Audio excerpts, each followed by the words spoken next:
சட்டமன்ற தேர்தலுக்கான விருப்ப மனு பெறப்பட்டது.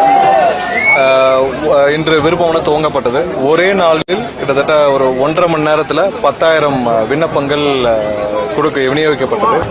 மேலும் இன்று அத்துடன் அதிகமாக இங்கு நிர்வாகிகளும் தொண்டர்களும் பொதுமக்களும் ஆயிரக்கணக்கில் இங்கு இருப்பதால் நாங்கள் பொதுமக்களுடைய வசதி கருதி அடுத்த நாளைக்கு இருந்து 10 மணியிலிருந்து மீண்டும் அடுத்த 14ஆம் தேதி வரைக்கும் விருப்ப மனுக்கள் வழங்கப்படும்.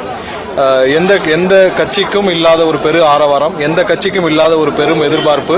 இன்று 10,000 விருப்ப மனுக்கள் 1 மணி நேரத்தில் கொடுக்கப்பட்டுள்ளது, 1.5 மணி நேரத்தில் கொடுக்கப்பட்டுள்ளது.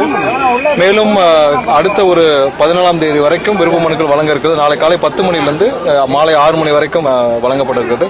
தொண்டர்கள் பொதுமக்கள் யார் யாரும் இங்கே வருபவர்கள் உறுப்பினர் அட்டையுடன் வந்து பெற்றுக்கொள்ளவும், ரொம்ப பொறுமையாக வந்து எடுத்துக்கிறோம். உங்களுக்கான அனைத்து வசதிகளும் உள்ளே வந்து பல கவுண்டர்கள் ஏற்பாடு செய்யப்பட்டுள்ளது. பொறுமையா